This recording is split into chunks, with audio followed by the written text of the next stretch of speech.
Buenas tardes para quienes nos acompañan hoy. Les damos la bienvenida a esta sesión virtual sobre coloquios de experiencias de PONCAS en Colombia, de la gestión de cuencas a la gobernanza colaborativa. Experiencias de los PONCAS en los ríos de la Orinoquía, Cravosur, Guayavero y Ariporo, organizado por el Centro Interdisciplinario de Estudios sobre Desarrollo CIDER de la Universidad de los Andes y ENINCO S.A. Esta actividad hace parte del ciclo de charlas virtuales organizadas desde la maestría en Planificación Urbana y Regional y la maestría en Estudios sobre Sustentabilidad del CIDER de la Universidad de los Andes. Los temas que abordaremos en esta sesión virtual se profundizan en las líneas de investigación del CIDER sobre la planificación, gobernanza y desarrollo territorial y sostenibilidad, ambiente y desarrollo. Quienes estén interesados en recibir información sobre estos programas o de las líneas de investigación del centro, nos pueden escribir al correo ciderinformacion@uniandes.edu.co o a la línea de WhatsApp 350-682-1133. De todas formas, les compartiremos por chat la información. Antes de iniciar, les recordamos que podrán escribir sus preguntas o comentarios a través del chat durante la actividad en el espacio de preguntas y respuestas o escribiendo por chat interno al panelista preguntas y respuestas. Y al final abriremos un espacio para responderlas. Los invitamos a interactuar en Twitter con el numeral hashtag Poncas en Colombia. Los dejo en compañía de Luis Molina. Buenas tardes para todos y para todas las personas que nos acompañan. Como lo decía Leida, en nombre del CIDER y de NINCO S.A., pues les damos la bienvenida a nuestro evento sobre cuencas PONCAS de la gobernanza a la planificación también de cuencas. De alguna manera, es para nosotros un placer poder presentar estas experiencias de ordenamiento de cuencas hidrográficas con tres énfasis específicos. Uno en temas de gobernanza colaborativa, que estará liderado principalmente por Aleida Pavón. Otro sobre temas de zonificación ambiental y PONCAS, específicamente por Javier Vergara, y temas aplicados de la gestión del riesgo y todos sus elementos del protocolo de gestión del riesgo del ministerio, por Nelson Alfonso. Entonces, básicamente vamos a presentaciones y, como lo decía Leida, pueden escribir sus preguntas al chat y al final estaremos, digamos, resolviéndolas, haciendo una buena parte de preguntas y respuestas y para que tengamos mayor interacción.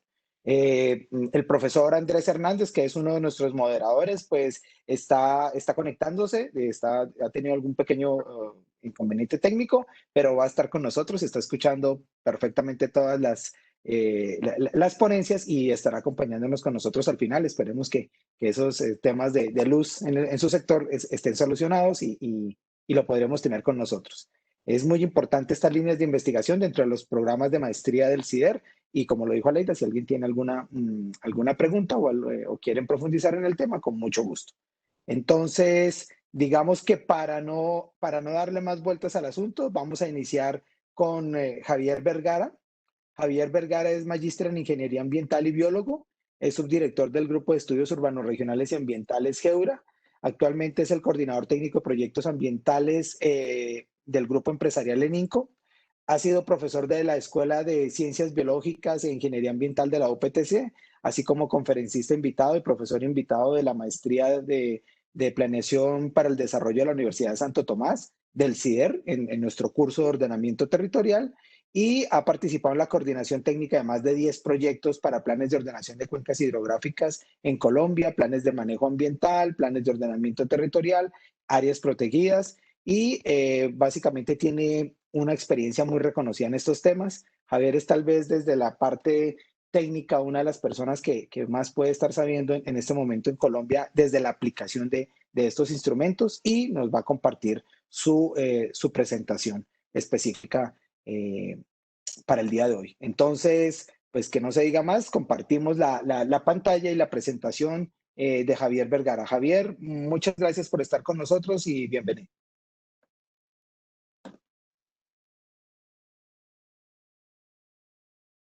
Muchas gracias, Luis. Espero que me escuchen, me estén escuchando bien y que se pueda ver la presentación. Sí, se está escuchando bien. Perfecto. Y la presentación se ve. Perfecto. Sí, Bueno, digamos que para iniciar conversando del tema, eh, la intención de este espacio es poder dar una mirada retrospectiva de los ejercicios de aplicaciones de PONCA, sobre todo en la región de la Orinoquía. Eh, este ejercicio nace, o la idea de poder reunirnos en este espacio, nace desde cada lugar de la sociedad que nosotros estamos representados, poder pensar cómo hemos venido implementando estos instrumentos de planificación, qué opciones de mejora, qué lecciones aprendidas hemos podido visualizar y por supuesto reunir a gran parte de los actores que están involucrados en este tema. Sé que están conectados en este momento gente de los consejos de Cuenca, corporaciones, consultores, a todos una cordial bienvenida y espero que este ejercicio sea provechoso. La presentación es muy corta y daremos, sobre todo en el espacio de las preguntas, un lugar para poder ampliar todo lo que tiene este tema, ¿cierto? Entonces, arranquemos mencionando que los PONCAS o planes de ordenación de manejo de cuencas hidrográficas, pues es uno de los instrumentos con enfoque ambiental, instrumentos de planificación del territorio más importantes, ¿sí? Un breve contexto de estos instrumentos nos remonta al decreto 1729 del 2000, donde se dio pie a un primer ejercicio de formulación de estos instrumentos de planificación. Para el área de la Orinoquia, cerca de 6 PONCAS se implementaron. Se empezó a hablar, o digamos la premisa de la aplicación de estos instrumentos era, bueno, pensarnos el territorio en términos diferentes, no en términos político-administrativos, sino en torno a un recurso estratégico como lo es el recurso hídrico, ¿no? Esta apuesta de la formulación de los PONCAS a nivel nacional perseguía este objetivo. De allí, uno de los más grandes hitos en el cambio como se dio la aplicación de estos PONCAS se dio en el 2002 a partir de la formulación del decreto 1640, donde instituciones como el IDEAM, como el Ministerio de Medio Ambiente, anuaron esfuerzos para poder, uno, hacer una zonificación del territorio oficial en términos hidrológicos, como la que ven ustedes en la presentación, de áreas hidrográficas, zonas hidrográficas y subzonas hidrográficas, y a la vez generar un lineamiento técnico robusto, una guía para la formulación de PONCAS que aplicara para todo el territorio, que tratara de unificar criterios, que tratara de mejorar el tema de los lineamientos, la escala y demás formas de articular este instrumento de planificación con otros instrumentos, ¿no? Entonces, a partir del 1640 y de esta importante iniciativa, se ha llegado a formular cerca de 16 PONCAS, hablando específicamente del área de la Orinoquía, donde vemos que el área hidrográfica de Orinoco es una de las más importantes del país en cuanto al número de subzonas hidrográficas, el número de áreas hidrográficas, y recientemente tiene toda una connotación particular por el desarrollo y el aprovechamiento socioeconómico, ¿no? Entonces, démosle una mirada particular a los instrumentos de planificación de la Orinoquía. Entonces, cerca de 16 subzonas hidrográficas tienen en este momento algún instrumento de planificación posterior al 1640, ¿no? Hay algunos datos interesantes de este análisis. Por ejemplo, de toda el área del Orinoco, cerca del 43% de esa área cuenta con un instrumento de planificación, hablando en términos del área, que uno diría pues puede ser un área muy corta. Sin embargo, y hablando de puntos estratégicos, como por ejemplo la ubicación de centros poblados, tanto de ciudades como de municipios, encontramos que cerca del 75% de todos los centros poblados con que cuenta esta gran área hidrográfica tienen algún instrumento de planificación, ¿sí? Arauca puede ser el departamento que tiene un mayor número de centros poblados que se encuentran bajo estas figuras, y Casanare y el Meta son los departamentos que tienen la mayor área ocupada o con procesos de formulación de PONCAS establecidos, ¿no? bueno, sobra mencionar la importancia de lo que es la cuenca del río Orinoco, una de los ríos más largos de Sudamérica, el tercer río más caudaloso, que tiene origen en este sector colombiano a partir de la cordillera oriental, pero sin embargo discurre o es transnacional, ocupando áreas del hermano país de Venezuela, ¿no? Entonces esto es un poco como una mirada del Estado, de estos instrumentos de planificación en el territorio. Ahora voy a tratar en esta parte de la presentación, poder abarcar uno de los temas que en mi concepto han dado como aprendizaje a partir de la aplicación de los temas. Son amplios los temas, a nivel técnico podrían hablarse de muchos temas, pero seleccioné algunos para orientar la discusión y generar el debate en el ejercicio posterior. El primero, la ubicación de la Orinoquia con respecto al país y la división político-administrativa ha hecho que uno de los primeros retos sea dejar o quitar en el imaginario de la gente la división político-administrativa y la gestión de recursos y demás de esta división político-administrativa, sino pensarse en términos físicos, en términos del recurso hídrico. La Orinoquía es un sector colombiano que cuenta con parte de los municipios en extensión más grandes, ¿sí? En donde nos manda un reto muy importante. Entonces, el primero es ya dejar de pensarse el territorio en términos político-administrativos, es decir, la importancia de mi municipio, pero segundo, para el área específica de la Orinoquía vemos que es muy fuerte el lineamiento de las veredas, la delimitación, perdón, la delimitación de las veredas, de municipios e incluso departamentos que muchas veces suelen estar desactualizados, ¿no? El tema de cambiar el imaginario de la gente, de pensarse el recurso hídrico en términos, o de pensarse, perdón, el territorio en términos político-administrativos y cambiarlo o anteponerlo al recurso hídrico, es un trabajo que aborda los PONCAS ya desde el tema de la estrategia de participación, que Aleida lo retomará a profundidad, pero vemos que aquí encontramos la primera dificultad técnica, y es que muchos de los límites veredales que se tienen para los municipios que ocupan toda el área del Orinoco están desactualizados o tienen divergencias, o hay juntas de acción comunal que se están formulando continuamente nuevas dentro del territorio y que su incorporación a cada una de las fases o de las etapas de la formulación del PONCA pues es un reto muy importante. ¿Cómo solucionarlo o cómo afrontarlo? Pues en primera medida hay que decir que se presenta una dualidad en este ejercicio, y es el PONCA como un instrumento de superior jerarquía debe tener unos insumos como por ejemplo el ordenamiento territorial ambiental, en este caso que formula o proyecta estas áreas, las ordenanzas departamentales, los acuerdos municipales, tienen que articularse para formular esta estrategia. Entonces, lo menciono porque, digamos, los análisis socioeconómicos de zonificación ambiental derivan principalmente de la delimitación de las áreas, del área de estudio y de la delimitación de municipios o veredas en este ejercicio, ¿no?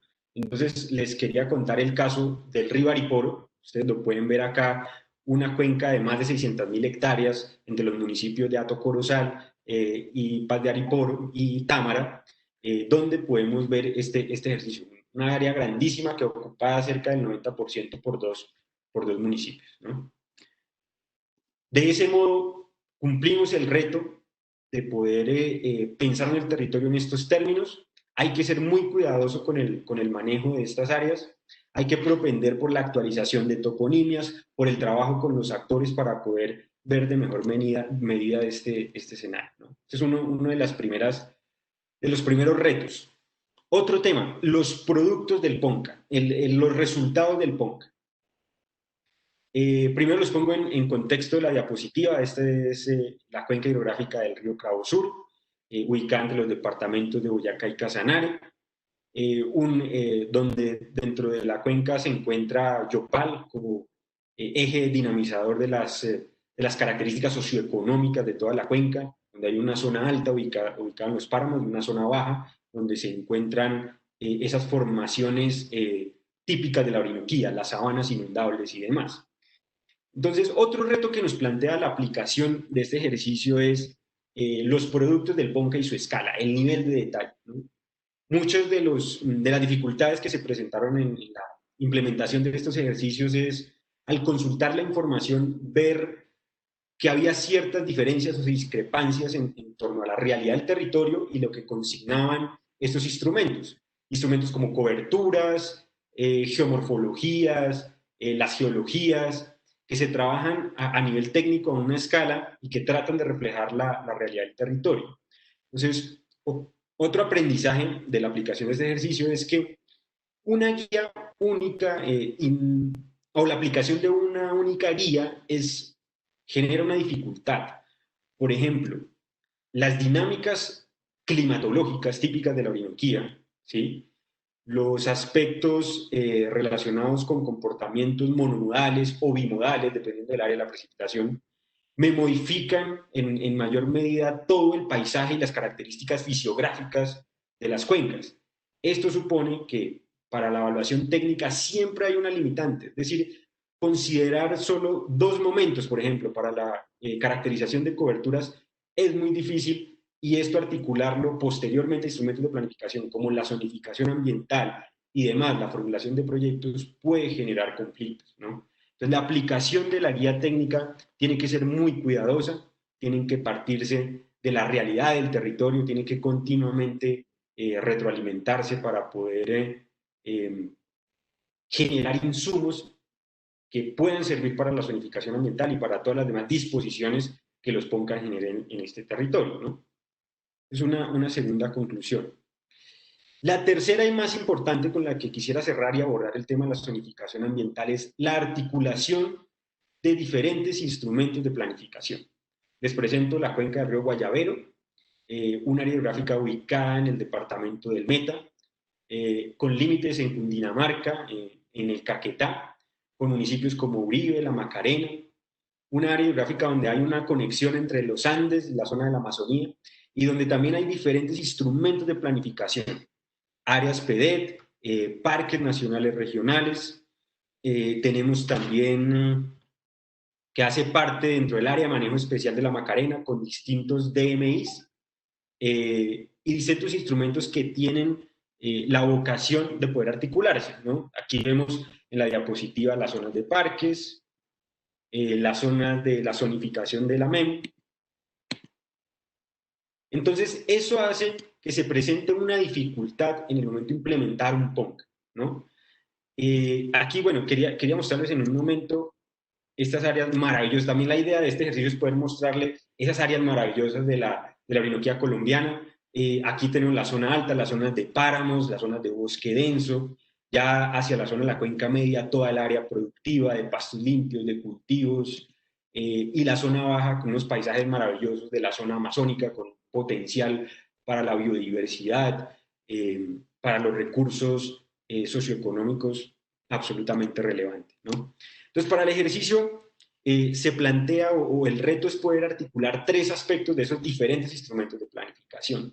El primero, el alcance, ¿sí? Hay que analizar en este sentido cada uno de los alcances de estos instrumentos de planificación, las jerarquías, el orden, digamos, en esos instrumentos sobre todo de la escala, de poder articular cuáles son los de una escala superior, una escala inferior.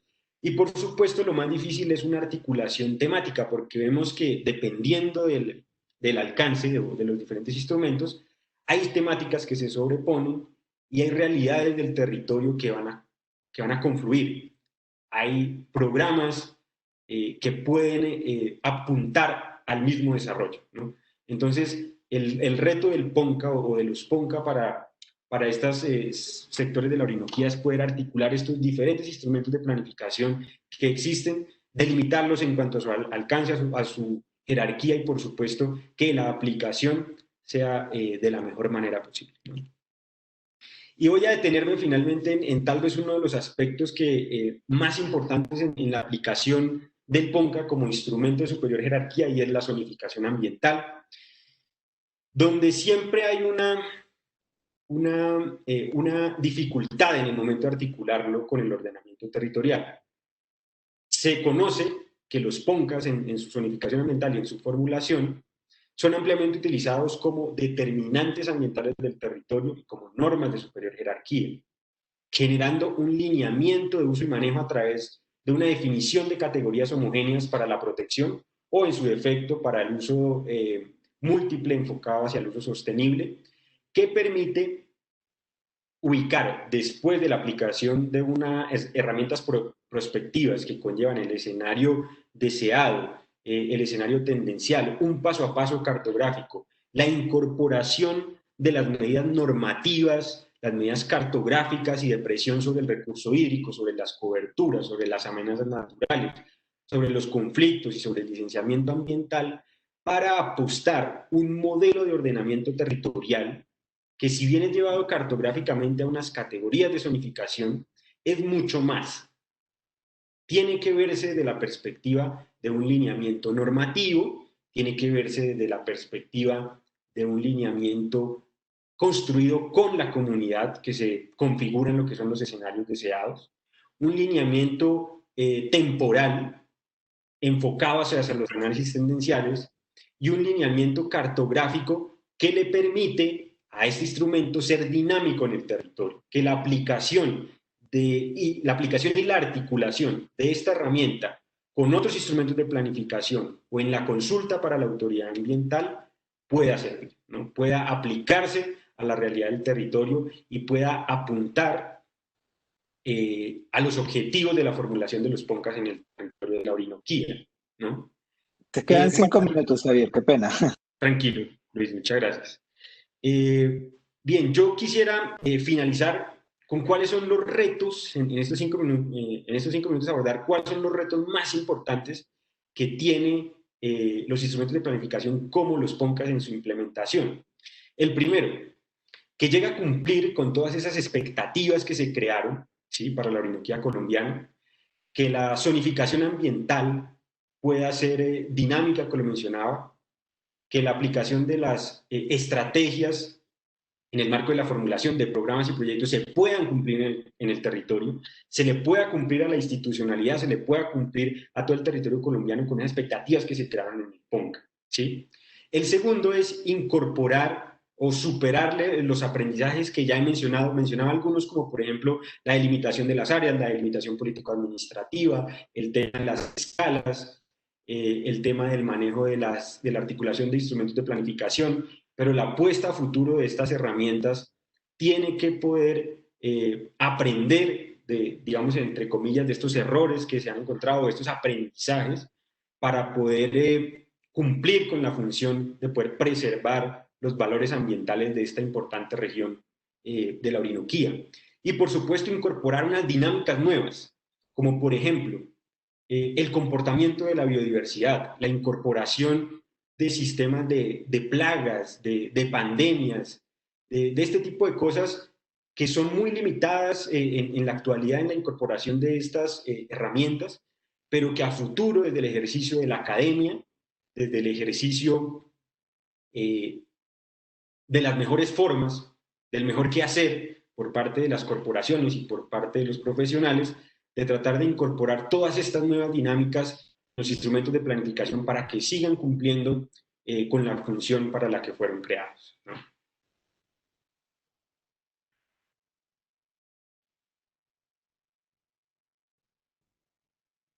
Entonces, sin más preámbulos y cumpliendo el tiempo de los 20 minutos, quisiera dar paso a mis compañeros. Ok. Bueno, Estamos, Luis, con Aleida. ¿Sigue? Ah, profe, bienvenido. Sigamos. Sí, Yo estoy acá, pero sigamos. ¿Aleida? Vale. Bueno, muchas gracias, profe. No, Entonces, gracias, Javier, por la presentación. sí, señor. Entonces, seguimos con Aleida Pavón. La vamos a presentar. Pues Aleida es magíster en estudios interdisciplinarios del desarrollo y especialista en gobierno y políticas públicas del CIDER. Es psicóloga también de la Universidad de los Andes. Ha participado en más de 15 procesos de planificación territorial participativa en diferentes regiones del país, con experiencia profesional de más de 15 años. Diseño, gestión y gerencia de proyectos, educación para la democracia y desarrollo social comunitario, seguimiento y evaluación de proyectos también. Ha participado desde la Escuela Galán en la asesoría y dirección de procesos de debate y construcción política, políticas públicas, en procesos de discusión pública sobre el impacto de proyectos productivos y ambientales en la vida y el futuro de comunidades y municipios, con el interés de buscar construcciones conjuntas, respetuosas de la democracia y del ejercicio de la gobernabilidad pública.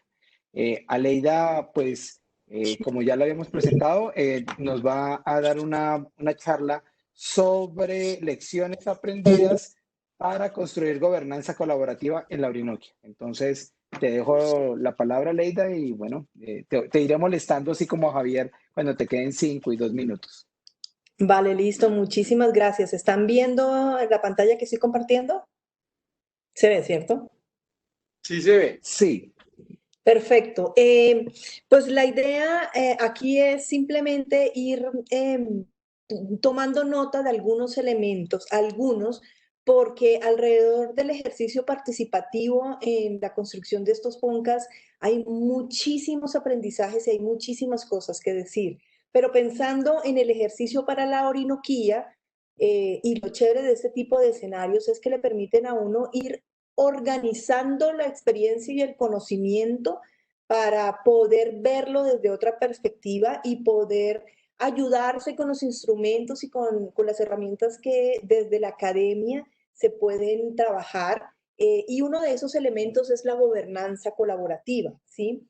Que se suma de pronto a un glosario que tenemos, que hemos venido desarrollando en el país alrededor de lo que es la gobernanza y de qué manera hemos pensado en los actores o en aquellos que tienen que hacer parte de la toma de decisiones, del proceso de toma de decisiones. Entonces, lo que aquí les traigo son algunos puntos, como les digo, esto no se agota solamente en esto, quizás hay muchos temas que voy a tener que dejar por fuera porque pues el tiempo no da y además la idea era también como generar inquietudes y quizás abrir otro espacio más adelante. Hay varias cosas que ya mencionó Javier y que vale la pena también retomar acá para ir pensando cómo es la participación y cómo es la identificación y el posicionamiento de los actores en este instrumento. Como está aquí en la diapositiva, a grosso modo, para pensar en este territorio y en los actores, estamos en unas áreas que son el límite de la frontera agrícola formalmente hablando, porque cuando ya nos vamos al territorio nos damos cuenta que esa frontera en algunos casos se ha respetado y en otros casos se ha expandido. Y se ha expandido a veces en territorios que tienen una normatividad diferente, en zonas protegidas, en áreas que son parques, que son reservas. Entonces allí encontramos un primer elemento que empieza a ayudarnos a pensar cuáles son las condiciones de esta zona y de aquellos que están interesados en esta zona. Son áreas con débil presencia estatal, son territorios que en muchos casos todavía siguen estando en disputa por actores armados, por actores que están alrededor de actividades ilícitas. Son territorios que están todavía peleándose diferentes actores y en la mitad, en muchos casos, quedan insertos no solamente las comunidades, sino incluso los actores estatales a nivel municipal, las alcaldías, los despachos, las instituciones a nivel local.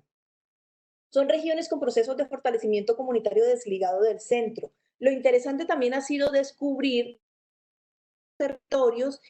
La figura de las juntas de acción comunal es una figura clave, es una figura que se ha convertido como en el centro de las posibilidades que tienen estas comunidades de organizarse y de hacer solicitudes y hacer reivindicaciones de sus necesidades ante los actores institucionales.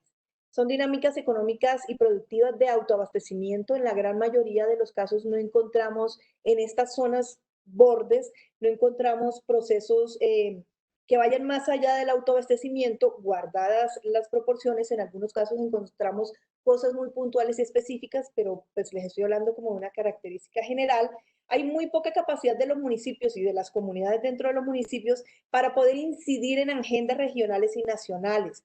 Nos hemos dado cuenta que algunos departamentos de esta zona han venido construyendo, algunos, no todos, procesos de visión de futuro, en la que participan algunos municipios, pero quizás esas reivindicaciones y esas solicitudes que se hacen a nivel regional no tienen la capacidad de insertarse en esas agendas del nivel nacional y regional, o la están luchando. Un ejemplo ha sido, por ejemplo, perdón la redundancia, los casos que hemos visto y que hemos conocido de los procesos PEDET, en donde están tratando de lograr que pueda haber una armonización entre lo que la nación está pensando sobre ese territorio, pero también lo que los pobladores y los actores de esos territorios están pensando sobre sus áreas.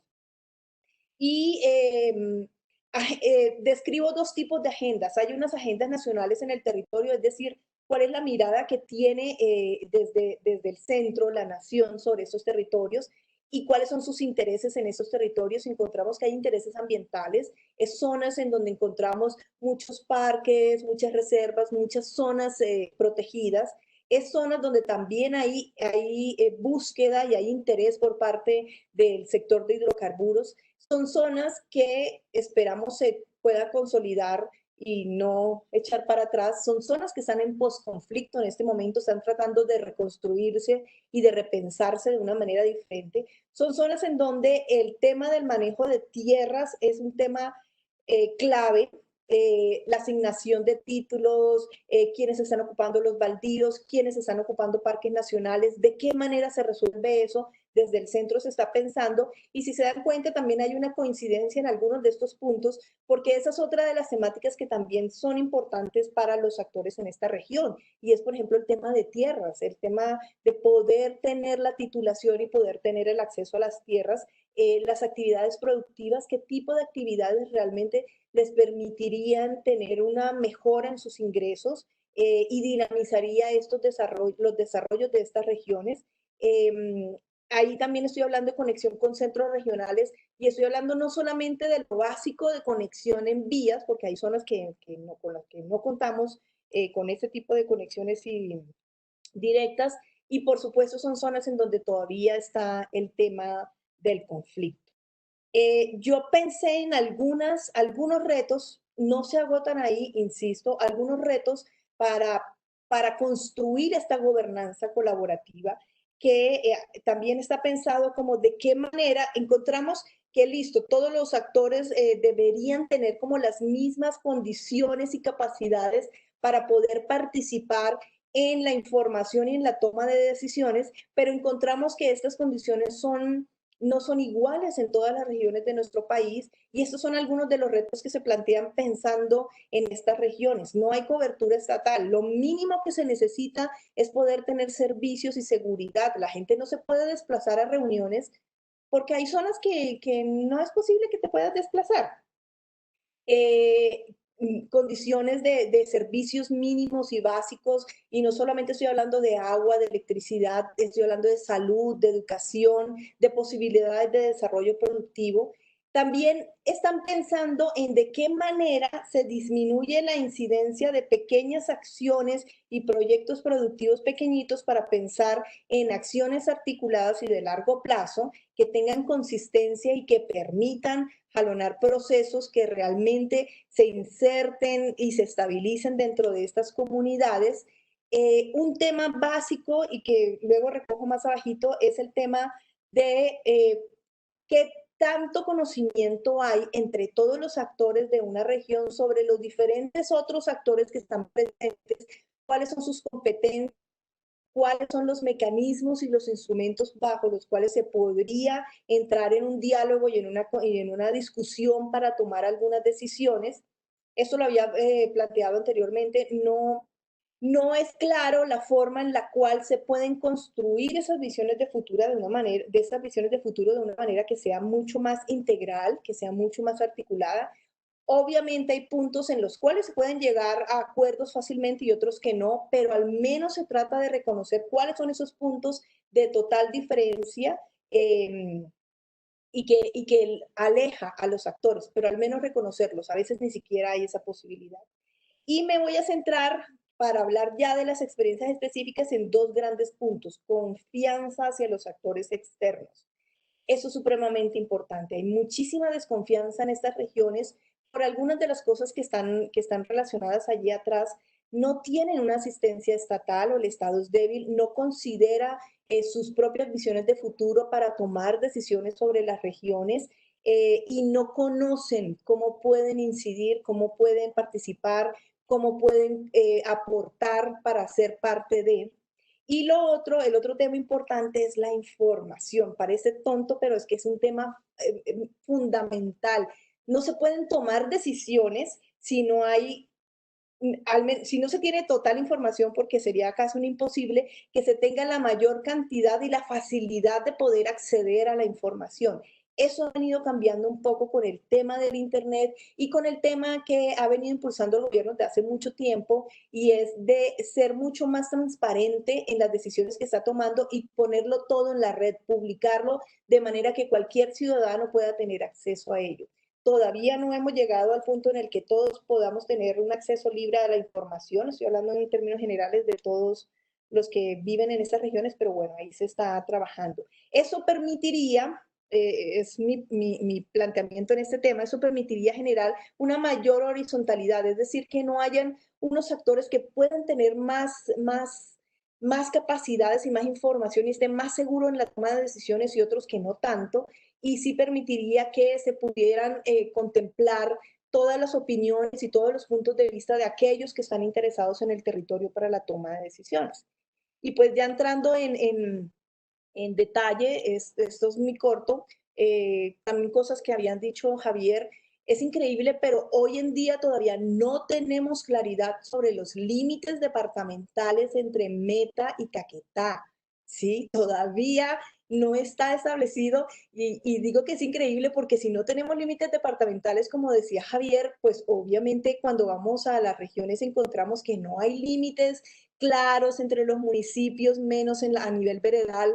Entonces, ese es un tema que tiene que ver con la información y que también podrían establecerse, podría generar ruidos y podría impedir que haya la posibilidad de toma de decisiones. Como lo decía Javier también, en el Guayabero encontramos que es una zona clave y de gran interés para todos, en el sentido de que es un área que congrega, en el que confluyen como tres grandes sistemas, Orinoquía, Amazonía y los Andes. Como él lo mostró en el mapa, casi el 70% del área son zonas protegidas. Lo único que es rentable en esta región hasta el momento es la ganadería extensiva. No hay vías, o sea, las vías son mínimas, no hay cobertura de celular, no hay transporte fluvial en al menos la mitad, bueno, porque el río tampoco permite el transporte fluvial, pero en las zonas en donde lo permite tampoco hay mucho movimiento de transporte. El proceso de 5 minutos, Aleida, qué pena. Disculpa la interrupción, 5 minutos. Y bueno, son municipios que están, y es un área que está en zona de posconflicto. Y aquí un tema bien interesante que nos ayudó a poder avanzar en el proceso de construcción y de retoma de todos los puntos de vista y construcción del PONCA fue que logramos, después de muchas cosas y después les contaré en otro escenario, la identificación de los actores que estaban interesados en el territorio y sus intereses, porque eso es bien importante dejarlo claro. En esta diapositiva lo que les quería mostrar en el mapa de la izquierda, lo que está en amarillito son las áreas en donde hemos identificado los conflictos. La parte de arriba es las áreas que están con mayor número de población, las que están más habitadas y donde hay mayor actividad ganadera. Y la parte de abajo, la puntita del lado izquierdo, es una zona en donde hay confluencia de parques, pero también hay ganadería. Entonces, eso es un conflicto bien importante. Y de a mano derecha, lo que les quería mostrar era la frontera agrícola y cómo está ubicado el área del río Guayabero en unas zonas en donde hay limitaciones en términos de diseño de política, limitaciones para el desarrollo de actividades agrícolas. Y en cuanto al caño caranal, les quería contar rápidamente, es una zona muy pequeña también en la Orinoquía, en Arauca, y aquí el impacto más grande fue el tema de información a nivel nacional, porque aquí estábamos trabajando un área muy pequeña en donde por el certificado del Ministerio del Interior se identificaron que habían dos resguardos indígenas, acá se los muestro, el área de la izquierda son las veredas y el área derecha es el área del Ponca, está un poquito alargado, perdónenme, y lo que ven en rosado son las áreas de los resguardos, ¿sí? Lo interesante aquí no es que sea mínimo, se abrió el proceso de consulta previa y todo lo demás, lo interesante aquí es que la información generada desde el nivel nacional estaba absolutamente equivocada. Ninguno de los dos resguardos estaban en las coordenadas en las que se habían identificado inicialmente. Y lo interesante fue que logramos llegar a un punto en el cual nos sentamos con las comunidades y ellos mismos nos dijeron, ese no es nuestro espacio, nosotros no estamos allí. Hubiéramos podido hacer todo el proceso con ellos finalmente, pero ellos insistieron en conocer cuáles eran la información, los mapas, la cartografía, todo lo que teníamos para poder verificar sus espacios. Lo que hicimos fue hacer un recorrido con ellos para poder identificar cuáles eran, en qué coordenadas estaban sus resguardos. Enviamos esa información a Corporinoquía y Corporinoquía ofició y se la envió al Ministerio y al IGAC, porque en el caso del resguardo de los iguanitos estaba la diferencia de ubicación era de 35 kilómetros. La información que se tenía desde el nivel nacional es absolutamente errada, desfasada, todavía no está a detalle a nivel de estas comunidades. Por ahora lo dejo ahí porque hay que decir, pero Bueno, tienes un minuto para cerrar, tranquila. ya cerré, no mentiras.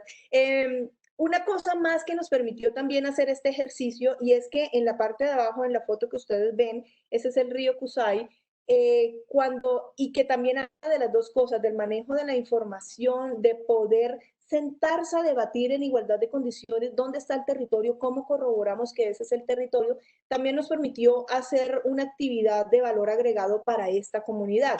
Y es que ellos nos dijeron, bueno, ya que están acá, necesitamos que ustedes nos ayuden a generar un informe para la alcaldía, porque hay un brazo de este río que se está metiendo a nuestra comunidad y que está generando daños, ¿sí?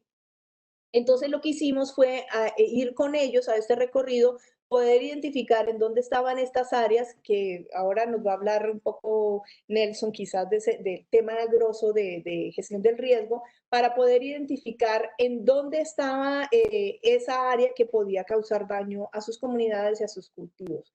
Pero todo esto se logra solamente es cuando existe esa posibilidad y la apertura de nosotros instituciones, lo digo porque nosotros cuando somos contratados por una corporación ejercemos de la corporación. Y ya para cerrar, que nosotros como instituciones abramos este espacio y este camino para poder reconocer como iguales a los actores que hemos identificado. Muchísimas gracias. Gracias, gracias, Aleida. Disculpa, pues, las interrupciones que toca por el tiempo.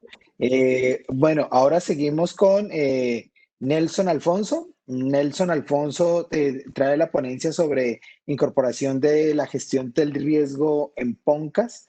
Nelson Alfonso tiene estudios de maestría en Ciencias Geología de la Universidad Nacional de Colombia, es geólogo, actualmente es el líder del equipo de gestión del riesgo de NINCO S.A., con experiencia también de formulación y actualización de más de 10 PONCA a nivel nacional bajo el decreto 1640 del 2012 y con experiencia en el protocolo de gestión del riesgo del Ministerio de Ambiente y Desarrollo Sostenible.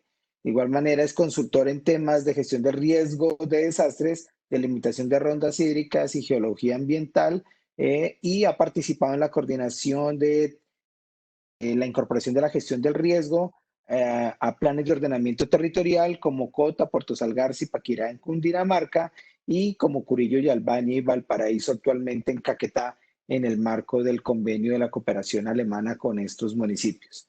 Entonces, para no darle más paso, pues entonces le dejo la palabra a Nelson, no sin antes decir que todas sus preguntas las pueden formular por el chat y las estamos recogiendo, estamos intentando hacer unos bloques de preguntas para asignárselas a cada uno de los panelistas y poder contestarlas. Muchas gracias.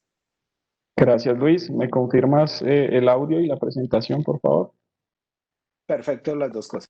Gracias. Entonces, bueno, buenas tardes para todos. Como bien comenta Luis, yo soy geólogo de formación y realmente tuve la oportunidad de involucrarme en todo este campo que se conoce como la gestión del riesgo y las geoamenazas en Colombia, en un momento bien interesante donde el tema o el componente normativo empezó a darle una merecida importancia en cuanto a la generación del conocimiento del riesgo, y realmente el reto de incorporarla como una determinante o un lineamiento dentro del ordenamiento territorial, que es quizás el énfasis que vamos a hacer en estos minutos. Está pasando la presentación. Ya. Entonces, bueno, a manera de contenido vamos a evaluar muy rápidamente modelos técnicos de predicción y pronóstico de amenazas naturales, evaluación de vulnerabilidad, de riesgo para el sector de la Orinoquía, y vamos a rescatar algunas singularidades del territorio. Entonces, bueno, como ya vimos de manera general, el POMCA consta de diferentes fases, y aquí lo que yo quiero rescatar es que la gestión del riesgo se encuentra o se trata de manera transversal a todas las fases y a toda la construcción y formulación de ordenación y ordenamiento territorial.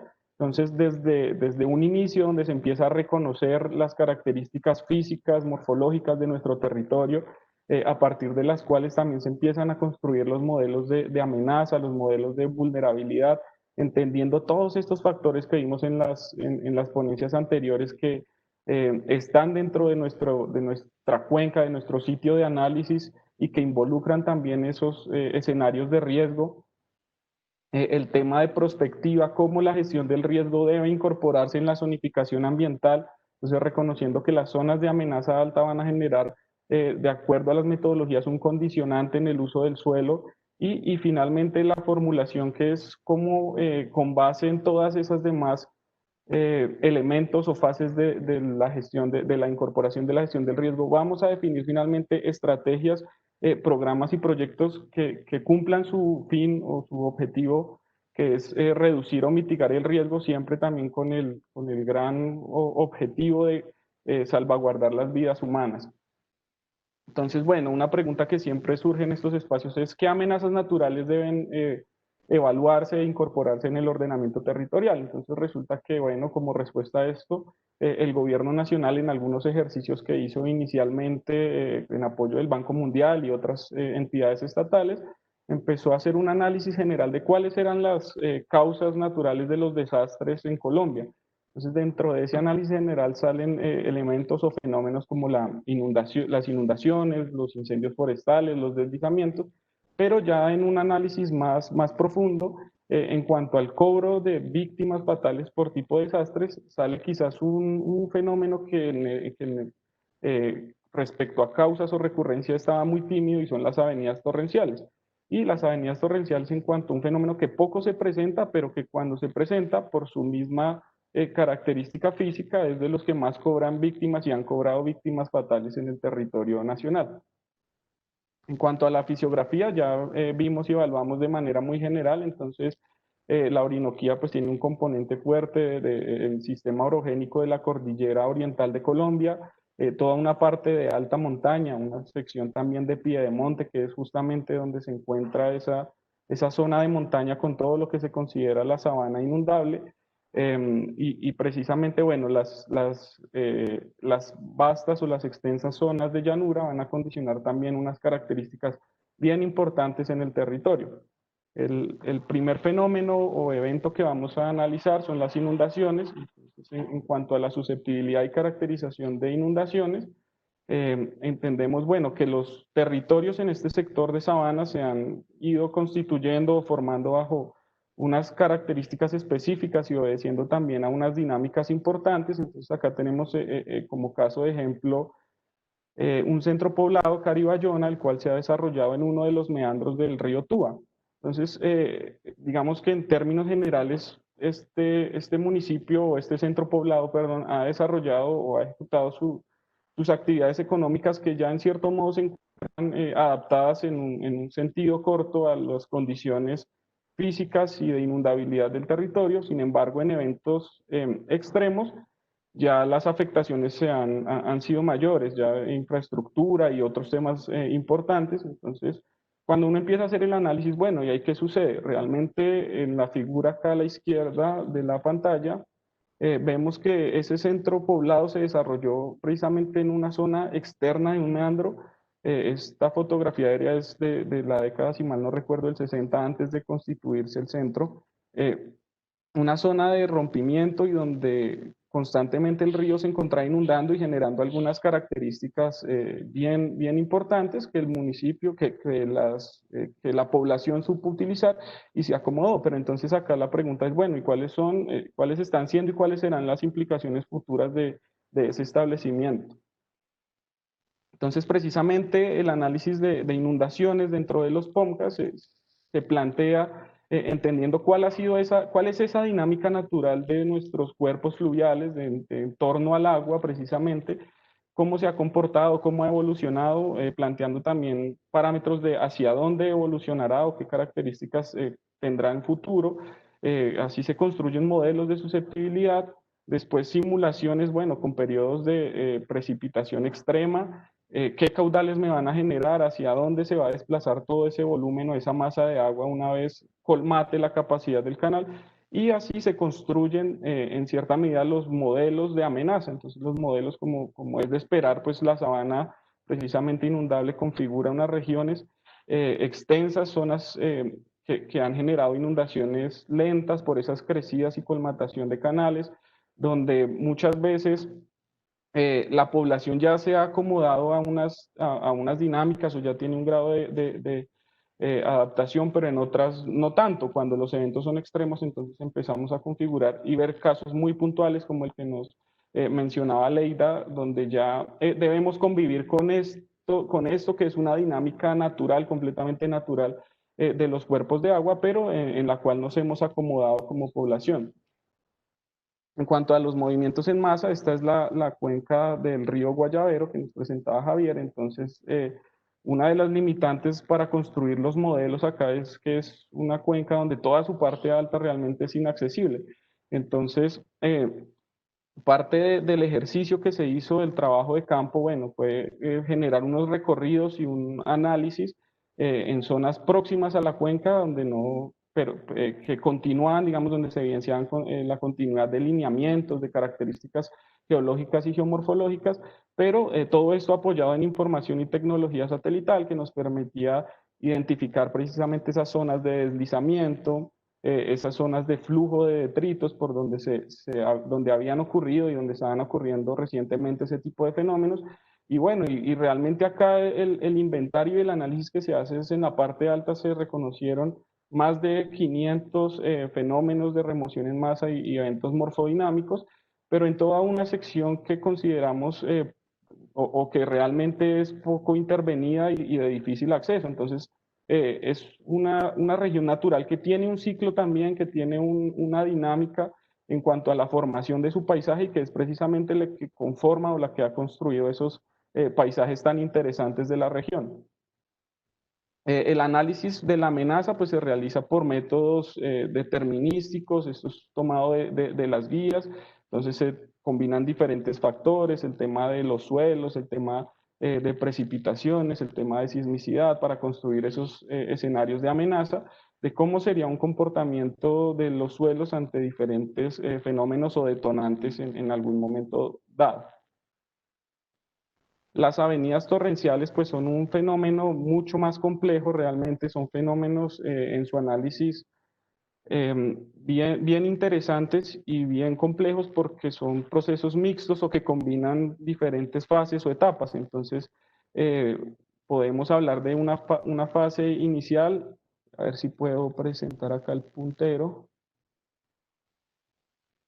Listo. Entonces, donde podemos relacionar una fase, una etapa inicial de aporte del material, donde precisamente todo ese suelo o ese proceso que se consecuencia de los deslizamientos puede llegar a encauzarse. Entonces, encontrar un cuerpo, una geoforma pronunciada, encañonada, donde puede mezclarse con el recurso hídrico, con un volumen de agua, y detonar precisamente un evento a mayor magnitud. Entonces, pues en todas estas cuencas ustedes habrán escuchado del abanico de Yopal.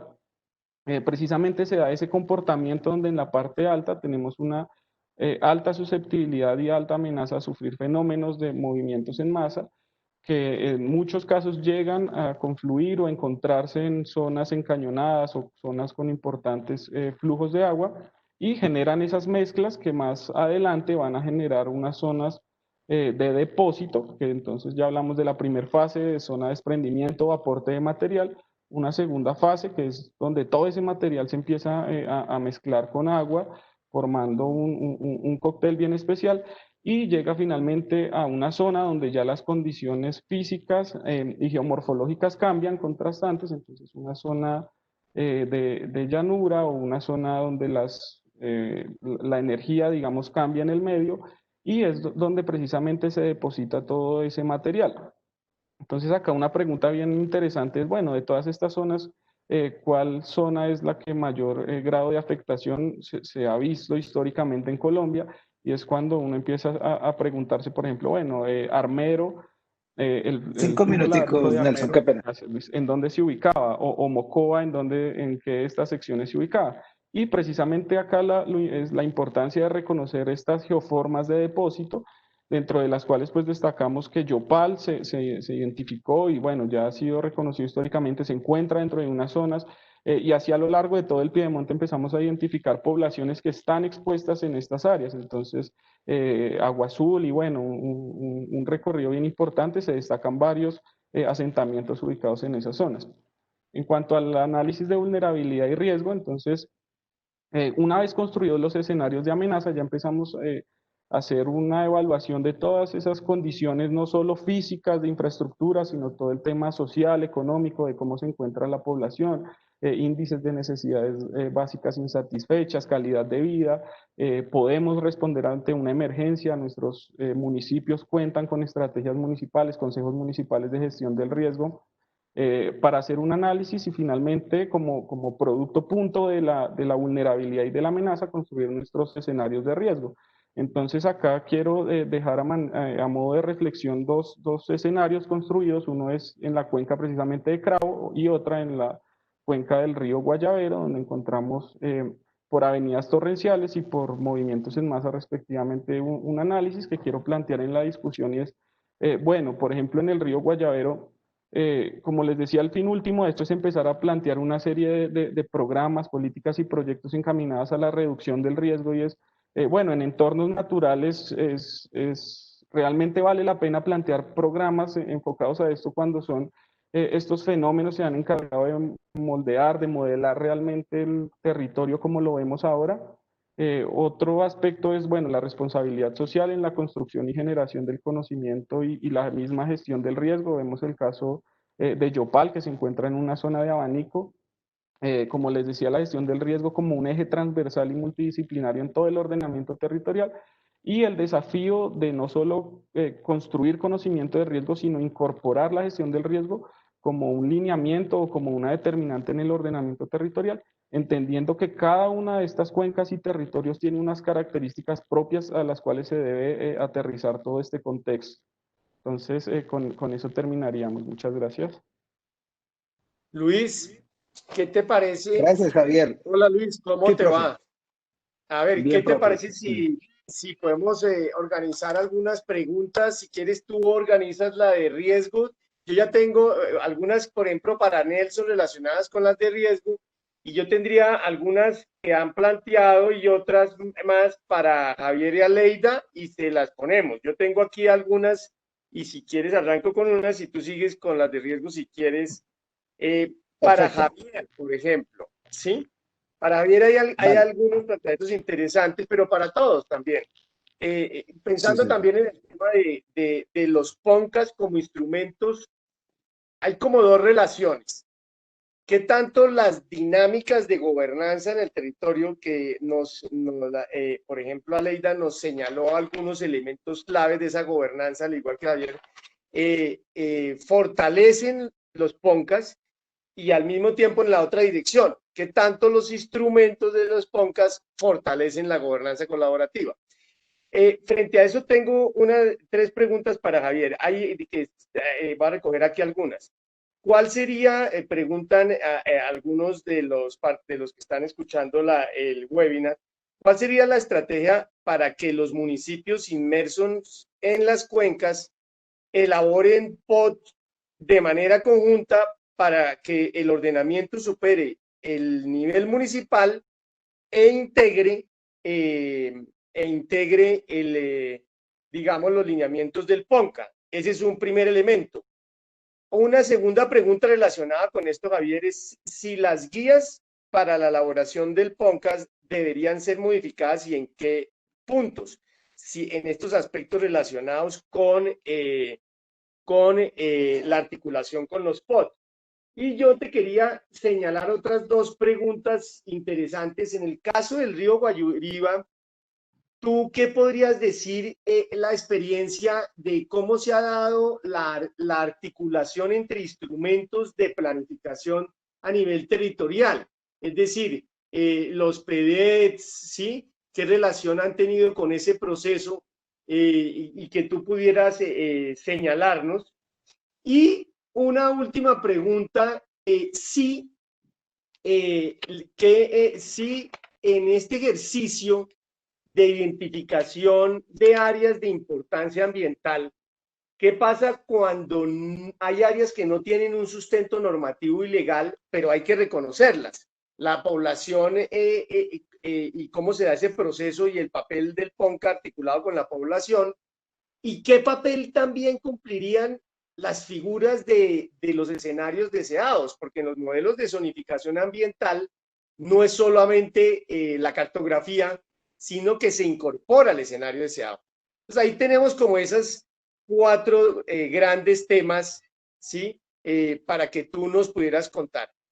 Aleida, hay una pregunta de cómo asegurar que la participación comunitaria en un escenario como el que señalas tenga legitimidad para todos los sectores. De golpe un poco que nos contaras cómo se dio esa participación en los dos PONCAs, ¿sí? Que estuviste. Entonces, ese es un elemento, y también pues las otras preguntas de cómo se puede dar el papel de la articulación entre los PONCAs y los POT. Dejaría por ahí algunas de las primeras preguntas. Hay otras más técnicas, pero podemos recoger estas frente al tema de gobernanza colaborativa. No sé qué otra cosa tienes, Luis, ¿lo has recogido tú? ¿O qué propones ya para el tema de riesgo? Yo tengo ahí algunas preguntas, pero me gustaría escucharlas que tú.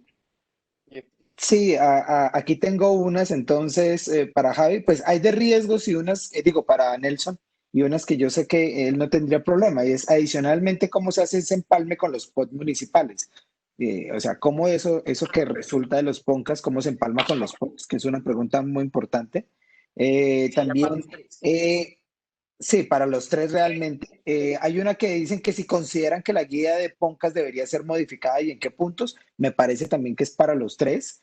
El proceso de mediación de los conflictos de uso del suelo con la ganadería extensiva en el marco de la zonificación ambiental. Digamos que eso, es que las preguntas la verdad están muy transversales porque de alguna manera tocan cada escenario. Otra que dice la posibilidad de desarrollar y aplicar instrumentos de planificación territorial como los PONCAS y cómo afecta la distribución de la tierra a los tamaños prediales de gran tamaño en estas regiones, porque en esta región de la Orinoquia hay predios de grandes tamaños, lo mismo que el fraccionamiento de la propiedad genera fenómenos especulativos de urbanización que también podrían afectar los PONCAS, nos preguntan. ¿Qué diferencia hay entre el análisis de vulnerabilidad y riesgo para los POT y para los planes municipales de gestión del riesgo? Digamos que esa sí es específica para Nelson. ¿Qué diferencia hay entre los análisis de vulnerabilidad y riesgo entre los POTs y para los planes municipales de gestión del riesgo? Y diría yo incluirlo también para los PONCAS. Tengo ahí como esa tandita para todos y para algunos más específicos.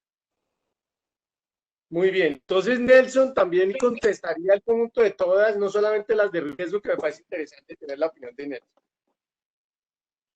Perfecto. Entonces, si quieres, no sé, ¿por dónde iniciamos y cuánto tiempo les damos, profe, que lo teníamos? ¿Tú? Pues teníamos en este momento 6:40 y podemos ir hasta las 7:30, o sea que tenemos un espacio de unos 20 minutos para ir conversando en estos temas.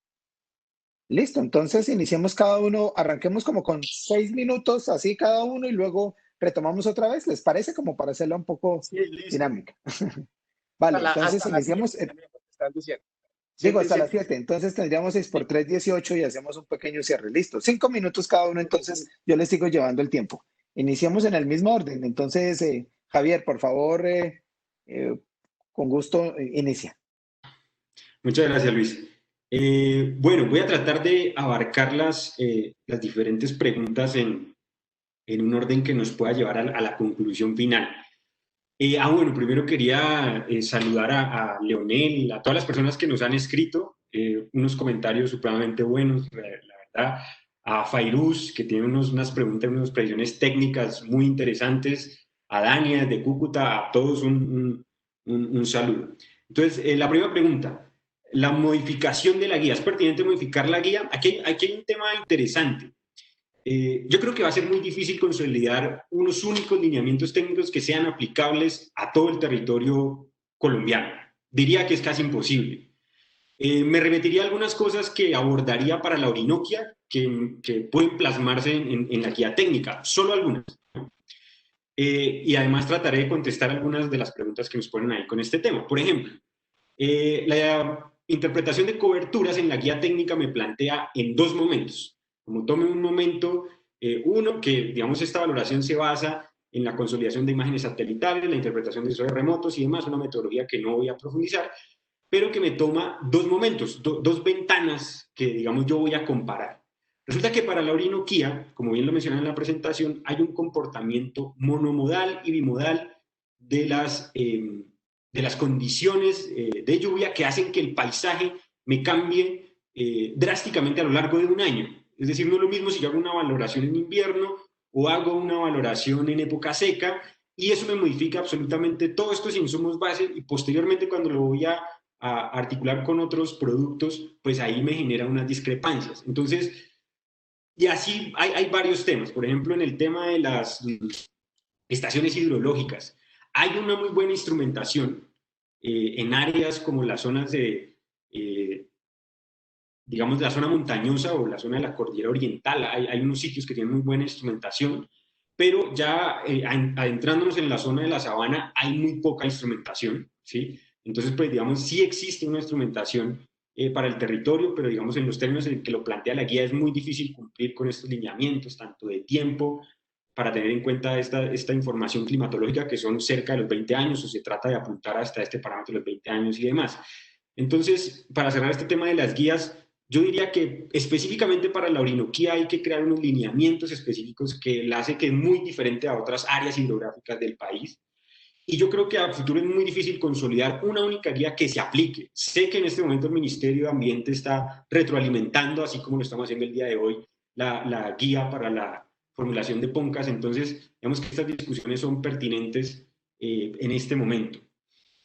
Otra pregunta, bueno, la articulación de diferentes instrumentos de planificación es un reto muy, muy interesante, y vuelvo y retomo el hecho de la guía. Digamos, si nos restringiéramos netamente a la formulación de la guía para los PONCAS, por ejemplo, para la cuenca del río Guayavero, tendríamos que todo el 98% de las áreas es protección, desconociendo una serie de dinámicas socioeconómicas de aprovechamiento que se están llevando en la actualidad. Es decir, llevar este escenario a los actores en el marco de la cuenca, pues es muy complicado de poder adelantar cualquier trabajo, diciéndoles que el 98% de su área es protección con base en siguiendo estrictamente estos lineamientos. Entonces, hay que hacer una articulación. Evidentemente, yo lo planteaba en la presentación en tres aspectos, que era el alcance, la jerarquía y las temáticas.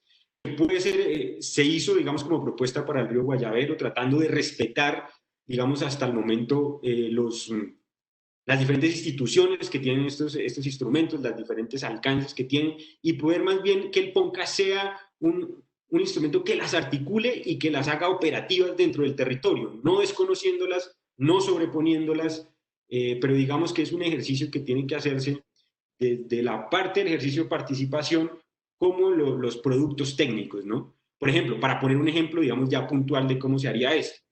Los planes de desarrollo con enfoque territorial dan una serie de lineamientos de uso, o perdón, una serie de acuerdos en torno al aprovechamiento del territorio, una serie de programas a cumplir en el tiempo. El PONCA puede revisar, o la revisó, evidentemente, puntualmente la revisó, y se articuló con estas para ver cuáles le competen desde el punto de vista ambiental y cuáles no.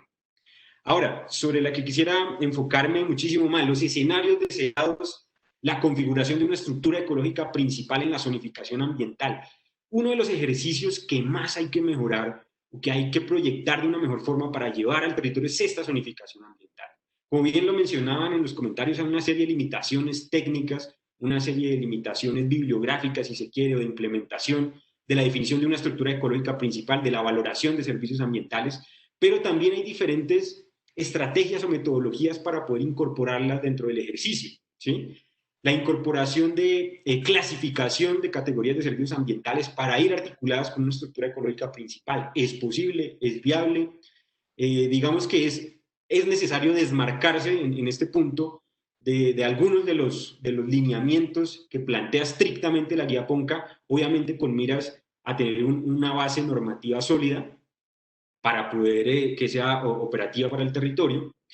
Y en el marco de los escenarios deseados que, digamos, quienes han participado de este ejercicio dan cuenta cómo esos escenarios deseados que reflejan, recopilan y articulan la visión de la gente sobre su cuenca, muchas veces o en varios ejercicios de los PONCAS pasan desapercibidas. Es muy importante poder darle un manejo diferencial a este escenario deseado. Hemos tratado en los ejercicios de los PONCA de la Orinoquía que esta ubicación espacial o esta aplicación dentro del territorio sea lo más exacta posible, es decir, no dejar ideas sueltas de visión de la gente, sino de aterrizarlas en acciones concretas, espacialmente ubicadas, identificadas para que puedan articularse con los demás escenarios tendenciales o cartográficos o normativos, para que en el momento de consulta de los ordenamientos territoriales o de las mismas personas puedan ser dinámicas y puedan verse reflejadas lo que la gente tiene sobre el territorio. Listo. Gracias, Javi. Qué pena la interrupción.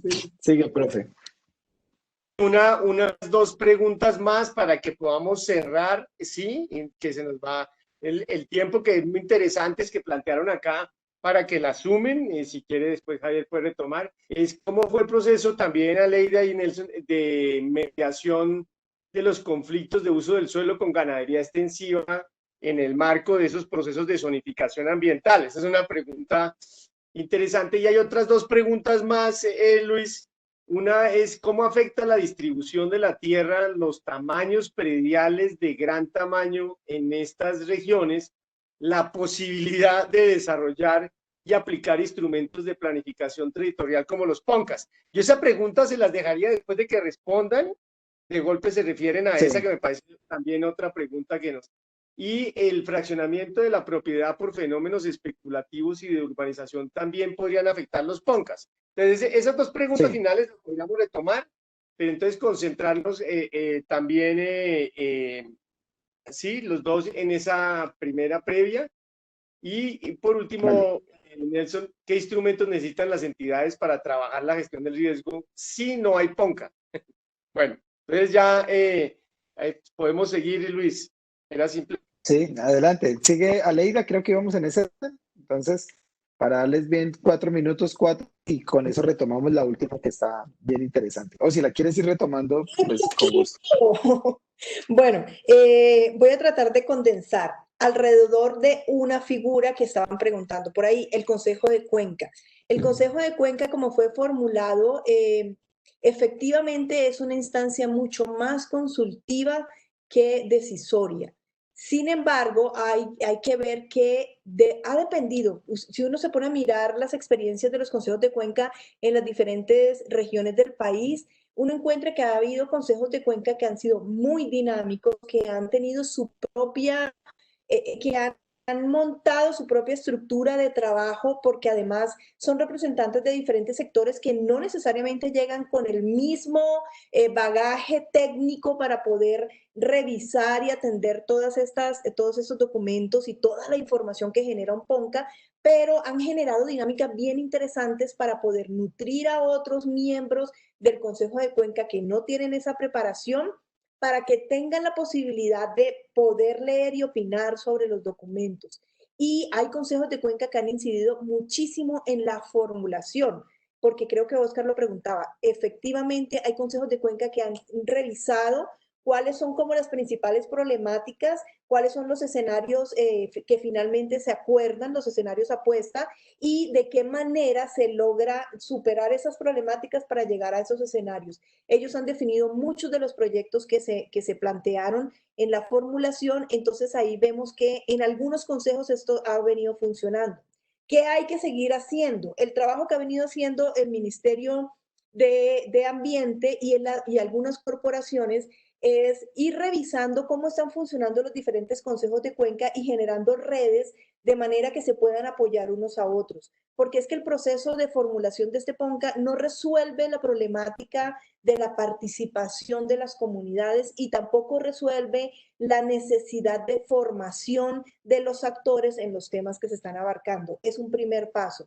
Entonces, bueno, y para abordar otra pregunta desde el punto de vista social, estos consejos de cuenca en el país están conformándose en redes, ya hay varias redes bien establecidas, bien interesantes, que están en contacto y están tratando de formularle al ministerio cambios en los lineamientos para que primero se conformen mucho antes, porque en el momento en el que se conforman los consejos de cuenca, creo que ese tiempo hay que cambiarlo. Yo sí personalmente creo que debe conformarse desde mucho antes. En primer lugar. En segundo lugar, revisar cuáles son sus funciones. Creo que están revisando cómo ha venido funcionando cuerpos similares en otros lugares del mundo, la experiencia chilena, la experiencia de México, para ver de qué manera se le da mayor capacidad de participación realmente en algunos puntos, no solamente en la formulación o no solamente en la validación de los productos del diagnóstico, sino que también se hagan mucho más partícipes en la construcción de todo este proceso. Y el Consejo de Cuenca, aquí respondo otra pregunta, yo creo que ayuda mucho a la legitimidad de ciertos sectores comunitarios ante otros, porque es que los sentamos en una misma mesa. Todos tienen la misma posibilidad de conocer, de aprender. Bueno, eso es otra lección aprendida. El trabajo que hay que hacer con el Consejo de Cuenca no es simplemente una reunión y presentarles, no. Hay que trabajar mucho más con ellos, hay que dotarlos de mayores capacidades, de mayores conocimientos, hay que acompañarlos en todo este proceso de formación, hay que hacer mucho más. Eso también tiene que variar un poco en la construcción de los lineamientos de la guía y también de los lineamientos de los contratistas. Y hay una pregunta que me pareció bien importante. En algunas regiones es importante, en todas las regiones es importante escuchar a las comunidades. ¿En qué momento, sí, ya, en qué momento se sienten en peligro? ¿En qué momento se sienten agredidos? ¿En qué momento debemos buscar las formas en las cuales generar condiciones de seguridad para su participación? Lo hemos vivido en muchas regiones, en muchas regiones. El país sigue estando en tensa situación de calma chicha y de conflicto en muchas regiones del país. Gracias. Bueno, le damos la palabra entonces de una vez a Nelson Alfonso con tus preguntas. Y sí. Vale, Dale, gracias Nelson. Luis, gracias Andrés. Listo, creo que, bueno, la mayoría de preguntas, si no son todas, enmarcan dentro del análisis de articulación POMCAS y POTS en cuanto a gestión del riesgo. Entonces, trataré de contestarlas todas. Entonces, por ahí preguntaban que, bueno, ¿cuál es la diferencia entre el análisis de vulnerabilidad y riesgo de un POT y un POMC? También preguntaban qué pasa cuando se tiene información, cuando no existe el POMCA y se tiene información del POT y cómo es esta articulación. Entonces, ¿cuál debería ser o cuál fue la idea pensada con el deber ser de las cosas? Entonces, esto es simplemente el deber ser. Entonces, tenemos un instrumento de superior jerarquía, el POMCA, y el POT puede alimentarse o tomar como insumo la información generada en cuanto a gestión del riesgo para su análisis de zonas en condición de riesgo y condición de amenaza. Entonces, ese sería o debería el ser el propósito, debería ser ese. Entonces, tenemos el POMCA, tenemos el POT y el POT tomar esos insumos producto del POMCA para su análisis, pero únicamente rural. ¿Por qué? Porque el lineamiento técnico y normativo que rigen los POT es el decreto 1807 y esto nos habla de unas escalas de trabajo específicas. Entonces estas escalas son 25.000 para los rurales, entonces en cierto modo se adecúan o son complementarias o se pueden tomar de los análisis del POMCA, pero para el suelo urbano y de expansión se habla de unas escalas de análisis de 5.000, o sea, mucho más detalladas, en las que ya no se puede tomar esta información, extraerla simplemente. Sirve como insumo, es la respuesta. Para el suelo rural se hace el análisis de la pertinencia, si el municipio cuenta con mayor información, se adecúa y se acomodan los modelos de amenaza en los POT. Entonces, otra pregunta hablaba, bueno, de la diferencia entre la vulnerabilidad y el riesgo que se realizaba en los estudios de los POT. Entonces, en los POT, los análisis de gestión del riesgo básicos, o los estudios básicos, relatan netamente lo que es el análisis de las amenazas. A partir de esas amenazas se identifican zonas en condición de riesgo, que son todas las zonas de amenaza alta en las que se identifican elementos expuestos. Entonces, acá lo importante es que en los POT, en los estudios básicos, no se habla de una vez de un reconocimiento o una evaluación de la vulnerabilidad, sino de una vez el riesgo se toma a partir de todo lo que esté expuesto en zonas de amenaza alta. Esa es una de las diferencias. Y la otra, las zonas con condición de amenaza, son las zonas donde mi municipio pretende desarrollar, entonces háblese de zonas de expansión, zonas suburbanas dentro del suelo rural, donde se pretende desarrollar, pero en las que se ha identificado algún grado de amenaza media o alta. Entonces esa es la diferencia. Fase post, ¿cuál es el objetivo de eso en los POT? En los POT se retoman precisamente esas zonas con condición de riesgo y con condición de amenaza para más adelante realizar los estudios detallados donde ya se hace una evaluación, digamos que de manera mucho más específica y detallada de cada uno de los elementos expuestos, infraestructura, cómo va a ser la respuesta ante un fenómeno, y el tema de la evaluación de las comunidades, el tema social y económico. Entonces, ¿cuál es la realidad? Que muchos POTs se empiezan a hacer y no existe el POMCA. Eso es muy común y eso se encuentra en gran parte de los municipios del territorio nacional. ¿Cuál es la otra realidad? Que muchas veces los POT o los municipios no tienen el dinero, los recursos para hacer y las capacidades técnicas para hacer este tipo de análisis.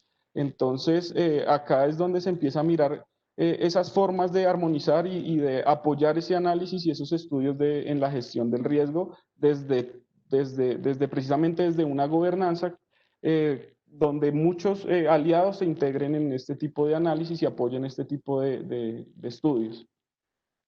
Tiempo. Gracias, Nelson. Profesor Andrés, ¿en algún comentario de cierre final? Pues quedan todos. Yo diría, o sea, se nos quedan muchos temas muy interesantes, por ejemplo, sí, cómo se incorpora la consulta popular en los PONCAS, ¿cierto? Toda la discusión de qué hacemos con PONCAS que son demasiado ambiciosos, ¿cierto?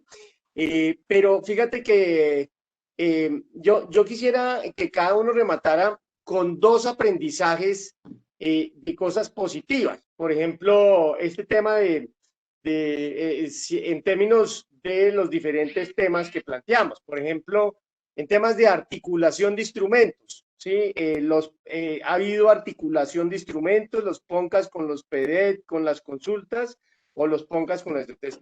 En procesos de participación, en temas de guía técnica, es decir, que cada uno, según su perspectiva, y tú también, Luis, nos dijera dos aprendizajes, buenas prácticas, lo que nos dijo de los consejos de Cuenca, ¿cierto? Aleida, es muy interesante. Entonces, que nos señalaran dos buenas prácticas de casos y con eso pudiéramos un poco rematar esto que decía Javier, de que no necesitamos una guía única para todo el país, que necesitamos guías de golpe por sí, ciertas zonas hidrográficas también es muy interesante. Entonces, adelante con esas dos buenas prácticas y yo creo que pues podríamos con eso cerrar un aprendizaje. Un minuto entonces, ¿te parece? Listo, iniciamos, Sí, bueno, listo. En orden contrario, empecemos ahora por Nelson, Aleida y Javier. Vale, gracias. Entonces, bueno, en cuanto a la articulación de instrumentos, realmente es bien importante, interesante, POMCAS POD articulados en cuanto a la gestión del riesgo, y aquí el apoyo, por ejemplo, de instituciones como a nivel departamental, de gobierno, a nivel de las corporaciones, y es precisamente facilitarle o apoyar a los municipios que no cuentan con estos recursos y esta capacidad técnica para ejercer este tipo de análisis. Entonces, eso consideraría yo una buena práctica y un ejercicio responsable. Entonces, el apoyo a los municipios para ejecutar sus estudios de gestión de riesgo y que los puedan incorporar dentro del ordenamiento territorial. Y lo otro es que nos queda como reto realmente esa incorporación responsable de la gestión del riesgo en el ordenamiento del territorio. Gracias. Y Nelson, de Gracias, golpe para Nelson. que lo pienses, cosas que puedas rescatar de experiencias, que diga, bueno, aquí hubo dos buenas prácticas. Sigamos en esa misma línea que dices. Aleida. Yo creo que un aprendizaje súper importante y que es una muy buena práctica es que hay que compartir la información. No importa el carácter técnico, denso, pesado que se tenga, pero ojo, compartirla explicándola, ¿sí? Yo creo que es muy fácil para la gente cuando empiezan a ver los índices, empiezan a comprender mucho más cuál es el diagnóstico y en qué condiciones está su región, pero explicando estos índices. No se trata simplemente de entregar un cuadro, una tabla, un mapa, sino esto qué significa, esto qué incidencia tiene. Yo creo que eso es supremamente importante. Yo creo que también sigue siendo un ejercicio que tenemos que cambiar todos, la práctica de que uno tiene que darle mascadito o quitarle muchas arandelas. No, yo creo que en todas las regiones del país existe gente muy preparada y si no está preparada, gente con muchas ganas de aprender que es capaz de recibir la información que estamos generando. Esa sería una buena práctica. Y otra buena práctica es que necesitamos escuchar. Nosotros necesitamos escuchar. Las cosas no se construyen solamente desde mi punto de vista, se construyen desde muchos puntos de vista. Hubo escenarios muy difíciles, muy conflictivos, pero nos dimos la pela de estar ahí 5 horas debatiendo con la gente, hasta que finalmente logramos que todos reconocieran que todos tenían el derecho de estar allí por muy diversos y opuestos que fueran los intereses que los estaban llevando allí.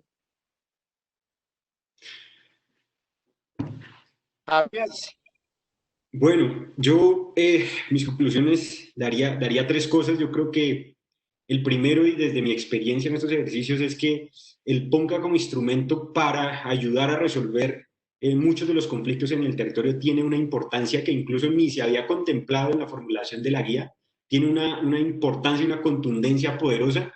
Yo en todos los espacios que he podido estar he contado con una alegría y con una enorme satisfacción desde el punto de vista profesional que pudimos tener en un espacio agentes representantes del partido político de las FARC, zonas de procesos de autoridades e instituciones de la parte pública, de las Fuerzas Armadas, donde toda la discusión en torno al espacio era sobre temas ambientales y sobre la protección del recurso hídrico, y me sentía en un momento aportando, poniendo un granito de arena a la construcción de sociedad que requiere el país, ¿no? Aún no es por eso, el PONCA tiene que verse también como una oportunidad para ser la punta de lanza de instituciones o de mismas elementos que está liderando el país para poder reconstruirse como sociedad. Lo segundo, y que también lo vimos en espacios, veíamos, por ejemplo, la participación de un presidente de una junta de acción comunal que no sabía escribir, iba muy cumplido a todos los espacios y con un niño pequeño de 8 años iba y le dictaba a él las cosas que quería que quedaran plasmadas. Entonces eso me genera a mí un compromiso de poder cumplir. Ojalá que todo lo que ha quedado en esos instrumentos de planificación, esas expectativas que se le crearon a la gente, se puedan cumplir, que las instituciones y todos los involucrados en esos procesos, también desde la parte técnica, la parte de la consultoría, interventorías, todos los diferentes actores que confluyen en este tema, la parte de la academia, como por ejemplo el CIDER, aporten su granito de arena para materializar todo lo que queda allí plasmado.